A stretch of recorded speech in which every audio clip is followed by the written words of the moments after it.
by 1752, he had already been home for 8 years and had already married his heiress and was doing his thing. But in 1752, Georgia becomes a royal colony. Georgia becomes a royal colony again in 1752. As we're going to discuss, 3 royal governors. You've got John Reynolds, which we will see here. You've got Henry Ellis, who is here, and James Wright. So we're going to go through and we're going to discuss these in detail. If you see red ink anywhere on this, you need to add this to your sheet because this is additional information that I added after I printed the sheets. So the first royal governor, John Reynolds, was the first royal governor of Georgia, and his role was from 1754 until 1757. The royal governors, very important you remember this, were appointed by the King of England. And at this time, the King of England is King George II's son, King George III. So he appoints John Reynolds to be the royal governor of Georgia. He comes over, and his first creation is the Court of Conscience, which is to settle disputes.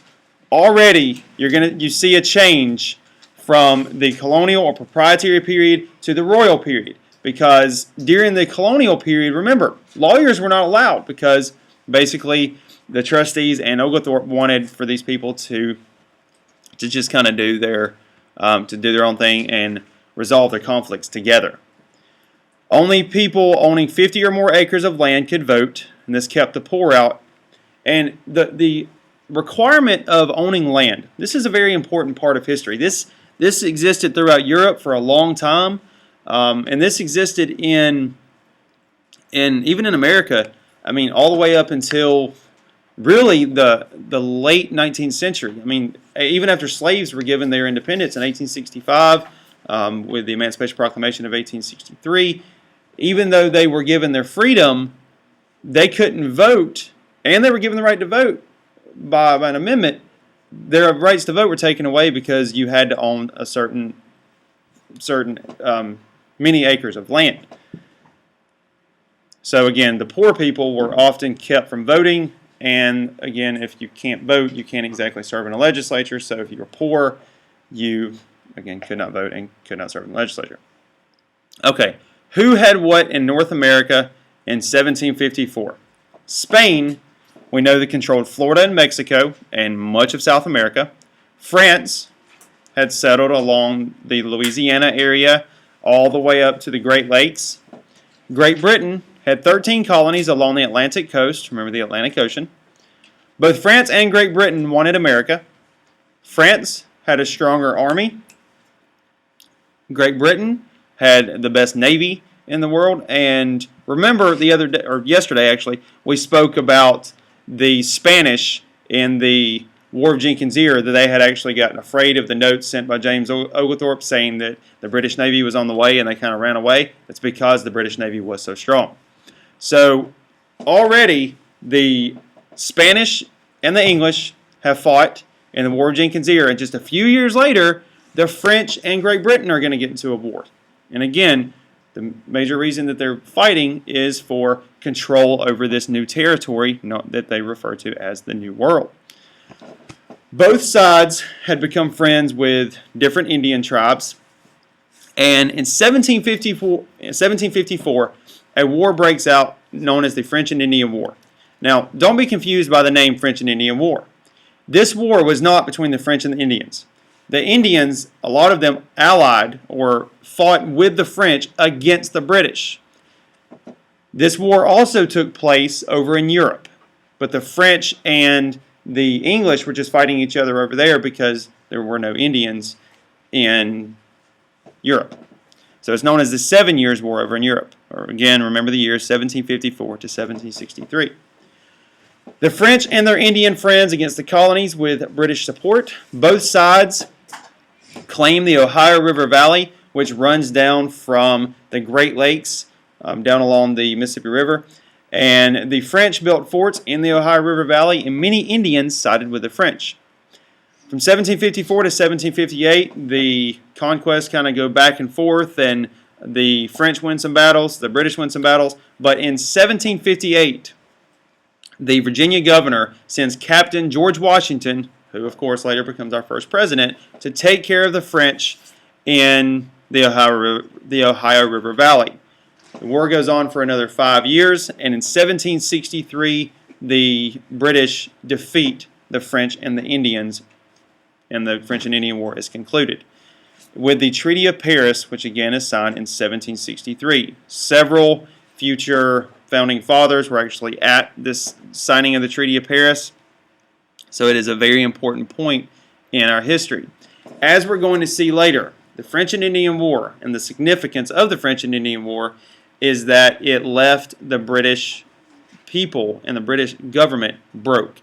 So they're going to start taxing the colonists, which is going to lead to the American Revolution, which breaks out after the signing of the Declaration in around 1776, but we'll discuss that more later. Georgia and the war's aftermath. Georgia's western boundary was moved over to the Mississippi River. And this was done by the Proclamation of 1763, which was signed by, again, King George III, King George II's son, and Georgia's southern boundary was set at St. Mary's River. So if we'll look at this map right here, okay, the Proclamation line of 1763,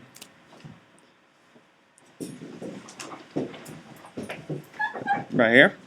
Very good. Okay, if you will look at this line, you will see that the Proclamation line of 1763 was established along what mountain chain is this? Good, the Appalachian Mountains. So the British told the Indians, they said, okay, we claim this area, which used to be the French, and we claim this area, and we are going to establish this line, and we will not move past it. However, of course, they eventually do. But Georgia's borders are established it's dropped down to St. Mary's River, which of course is here, which is where our modern-day southern border is, and it extends all the way over to the Mississippi River. So Georgia at one time covered the entire area, which was Georgia, Alabama, and Mississippi. It's very large. We'll look back later and see how we lose that land. But if you look at this map very briefly, apologize, let me go back down here. You look at this map very quickly. The Spanish are still in this area here, which is Texas, New Mexico, Arizona, all this area. And then, of course, you've got down here, they're all in Central America and South America. The French, who were orange there, you see they've got St. Domingue here, which, of course, they will eventually lose. And then you've got the French fishing rights here. But the French, pretty much after the Proclamation of 1763 and the Treaty of Paris, they are pretty much kicked out of the New World and they go home. So those are all very important things. Looking back at the notes, the Cherokee and Creek tribes gave up land claims north of Augusta and in the coastal regions. You notice gave up is in quotation marks because a lot of times the land was just taken from the Indians, as is documented history throughout our nation. Georgia's first assembly, the Lawmaking Committee, met in Savannah in 1755 and passed bills to repair and build roads, organized a militia, again a citizens' army, and created laws to limit rights of slaves. And Governor Reynolds, after only 3 years in office, he is replaced by Henry Ellis, a Navy officer from the British Navy who served from 1757 until 1760. More colonists began to come to Georgia. Large amounts of land grants were given to the various colonists that came over. Slavery is increased from 3,600 slaves by 1759. So from 1750 until 1759, and remember 1750 is when slavery becomes legal in Georgia. From 1750 till 1759, we have 3,600 slaves that are brought over from Africa, of course against their will. The economy was really improving. However, a lot of people really didn't like Henry Ellis, and he was eventually left office. So 1757 to 1760, which you need to make sure you have in your notes because it is there in red, is Governor Henry Ellis, and he leaves. So the first two royal governors only serve 3-year terms. They're only there for 3 years apiece. Governor James Wright, very popular royal governor in Georgia, or as much as a royal governor could have been, and he is, make sure you write this down, He is royal governor from 1760 until 1776 when the Declaration of Independence is signed and America establishes its independence from Great Britain. Now, Governor James Wright wanted to expand Georgia out west.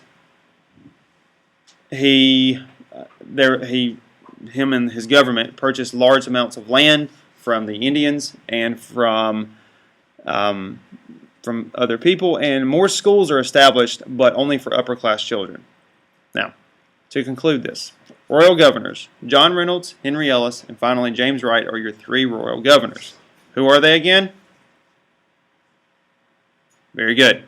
What did each royal governor contribute to the colony of Georgia? You might want to know this.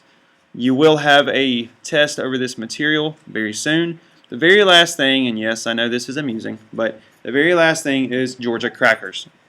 People from Virginia and the Carolinas came down to Georgia. Plantation owners viewed them as undesirable people.